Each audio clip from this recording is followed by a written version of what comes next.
বাংলাদেশের সাধারণ যেই মানুষ, যুব সমাজ বা তরুণ সমাজ, এদের ভিতরে একটা ভারত বিরোধী ন্যারেটিভ তৈরি হয়ে গেছে, স্বীকার করতে হবে।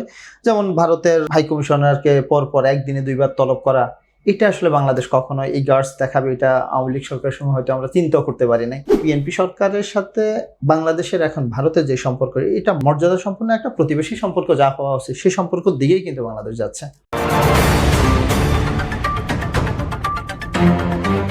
সুপ্রিয় দর্শক, সালাম ও শুভেচ্ছা নিন। আজকের আলোচনায় আমার সঙ্গে রয়েছেন সিনিয়র সাংবাদিক মানিক মিয়াজি। আপনাকে স্বাগত জানাচ্ছি। আপনাকেও স্বাগত।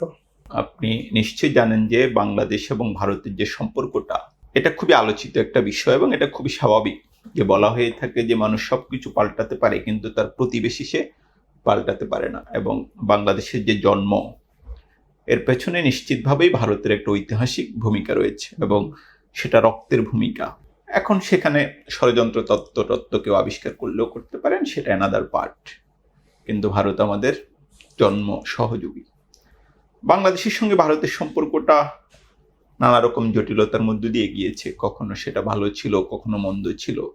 তো একদম ইতিহাসের দিকে যদি আমি না তাকাই, আমি যদি গত 20-25 বছর দেখি, তাহলে দেখব যে আওয়ামী লীগের সঙ্গে ভারতের সম্পর্কটা খুবই নিবিড়।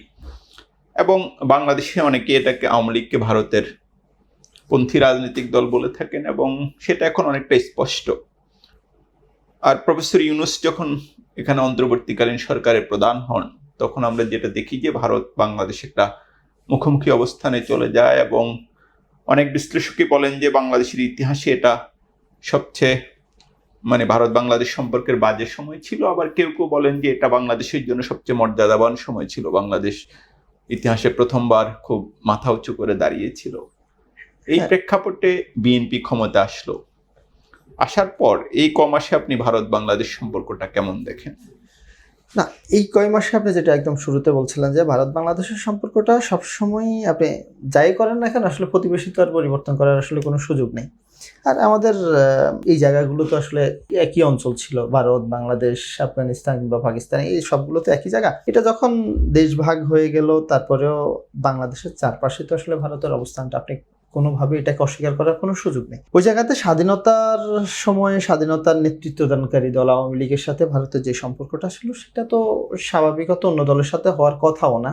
আর ক্ষমতার রাজনীতিতে যখন ছিল, আপনার যদি মনে থাকে যে 2001 থেকে 2006 যেই সময়টা বিএনপি সরকার ক্ষমতা ছিল, ওই সময় ভারতের সাথে বাংলাদেশের সম্পর্কটা আসলে টেকনিক্যাল কারণে বলেন আর যেভাবে খুব একটা ভালো সম্পর্ক ছিল না। তেমন যদি আপনি 10টা অস্ত্র মামলা থেকে শুরু করেন, তখনও কিন্তু ভারত মনে করতো যে সেটা তাদের সাম্রাজ্যের বিরুদ্ধে ব্যবহার করার জন্য এখান দিয়ে এটাকে ট্রানজিট রুট হিসেবে ব্যবহার করা হয়েছিল।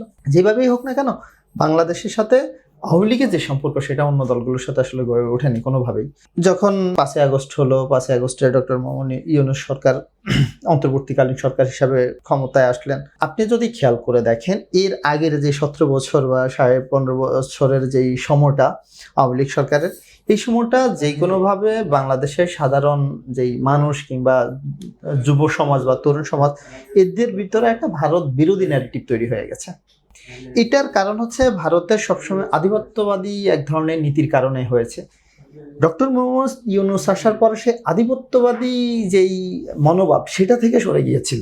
এই জন্যই বলা হয় যে ডক্টর মোহাম্মদ ইউনূসের সময়টা মর্যাদাবান সম্পর্ক।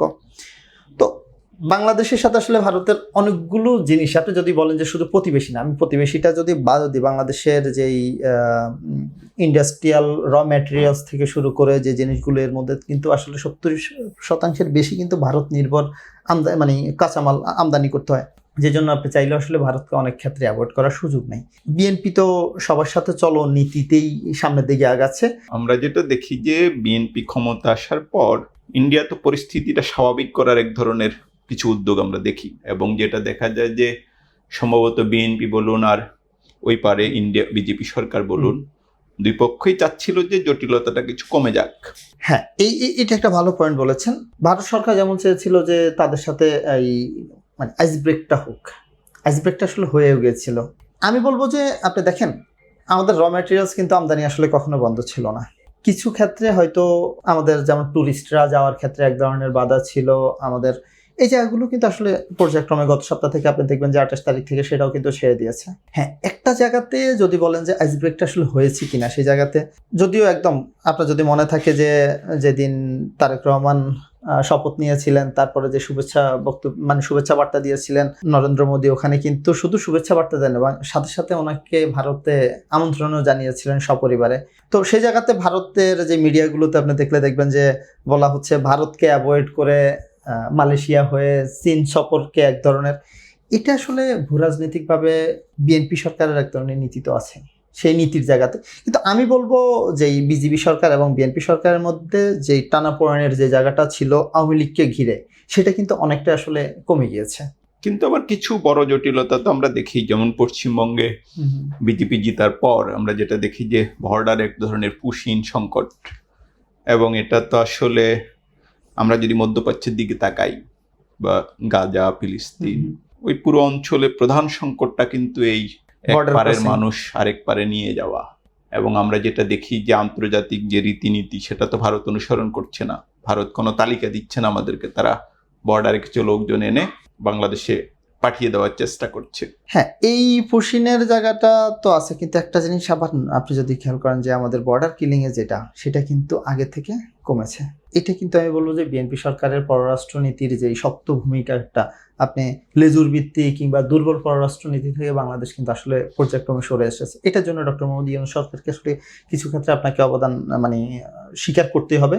যেমন ভারতের হাই কমিশনারকে পরপর একদিনে 2 বার তলব করা, এটা আসলে বাংলাদেশ কখনো এই গার্ডস দেখাবে এটা আওয়ামী লীগ সরকারের সময় হয়তো আমরা চিন্তাও করতে পারি নাই। সেই জায়গাগুলোতে কিছু তো জটিলতা তো আসলে রাতারাতি ওভারকাম হওয়া মানে নিরসন হওয়ার কোনো সুযোগ নেই। কিন্তু আমি বলবো যে বিএনপি সরকারের সাথে বাংলাদেশের এখন ভারতের যে সম্পর্ক, এটা মর্যাদা সম্পন্ন একটা প্রতিবেশী সম্পর্ক যা হওয়া উচিত, সেই সম্পর্কের দিকেই কিন্তু বাংলাদেশ যাচ্ছে। ভারত বাংলাদেশের যে সম্পর্ক সেটা নিয়ে এক ধরনের ধারণা আমরা পেলাম, কিন্তু সামনের দিনগুলো আসলে আরো জটিল, কারণ আমাদের এখানে অন্তত 3টা বিগ পাওয়ারের সঙ্গে আমাদের ডিল করতে হচ্ছে। ভারত যদিও আন্তর্জাতিক বিচারে এখনো সুপার পাওয়ার নয়, কিন্তু সাউথ এশিয়াতে বা আমাদের বর্ডারে তারা তো একটা সুপার পাওয়ারই। ওইদিকে চীন আর মার্কিন যুক্তরাষ্ট্র তো রয়েছে, এবং যেভাবেই বলুক বাংলাদেশের অর্থনীতি একটা নাজুক অবস্থায়, এবং সেটা থেকে উত্তরণে আমাদের চীনের প্রয়োজন। আবার আমাদের আমি একটু এই ক্ষেত্রে একটু যোগ করি, আপনার যদি বাংলাদেশে আমরা যে আন্তর্জাতিক সম্পর্ক বিভাগের অধ্যাপক ইমতিয়াজ স্যার, আমি মাঝখান দিয়ে ইমতিয়াজ স্যারের সাথে কথা বলছিলাম। তো ইমতিয়াজ স্যারের বক্তব্য অনুযায়ী, যেমন আমরা আসলে যেভাবে হোক না কেন বঙ্গোপসাগরের কারণে বাংলাদেশ এমন একটা পয়েন্টে দাঁড়িয়ে রয়েছে যেখানে হচ্ছে আপনাকে উত্তরের যে সাইডগুলো আছে, দেশগুলো আছে, এগুলো কোনো না কোনোভাবে তারা আসলে আমাদেরকে গুরুত্ব আগে না দিলেও এখন সেই গুরুত্বটা দিতে হচ্ছে। আবার বাংলাদেশে আপনার যদি অর্থনীতিকে টিকিয়ে রাখতে হয়, তাহলে আপনার যেমন চায়না বেল্টকে দরকার আছে, তেমন কিন্তু ইন্ডিয়ার উপরও আপনার আসলে অনেক ক্ষেত্রে নির্ভরশীল। না হলে আপনি এই যে জামাটা আমি এখানে পড়তেছি, এটা আমি কিন্তু 200 টাকা বা 500 টাকা দিয়ে কিনতে পারতেছি। যদি আমি সেটা এখান থেকে র ম্যাটেরিয়ালসগুলো না কিনি, ইউরোপ থেকে কিনি, তাহলে আমার যে ট্রান্সপোর্টেশন কস্ট হবে, আমি যে প্লেন ইউজ করব কিংবা আমার যেই সময়টা লাগবে, ও ক্ষেত্রে কিন্তু আমি আসলে আন্তর্জাতিক বাজারে আমার তো এখন হচ্ছে মানে আপনি কি বলবো যে ফরেন রেমিটেন্সের ক্ষেত্রে আমরা এক হচ্ছে পোশাক শিল্প আর এক হচ্ছে আমাদের প্রবাসী। তো ওই ক্ষেত্রে আমি যেই পোশাক শিল্পের যেই আমাদের এখানে জিডিপিতে যেই ইয়াগুলো যোগ হচ্ছে, সেটা কিন্তু আমরা অনেক ক্ষেত্রে হারাই ফেলবো যদি ভারতকে আপনি আসলে অ্যাভয়েড করে চলার। তো সেক্ষেত্রে বাংলাদেশের যে সরকার যারাই ক্ষমতা আসুক আগামী দিনে, চীন, ভারত এবং যুক্তরাষ্ট্র, এর মধ্যে একটা চেক অ্যান্ড ব্যালেন্স করে আমাদের এগোতে হবে, কিন্তু কোনো কিছুতেই আমরা যেন আমাদের মর্যাদা না হারাই, এই আশাবাদ রেখে আজকের মতো এখানেই শেষ করছি।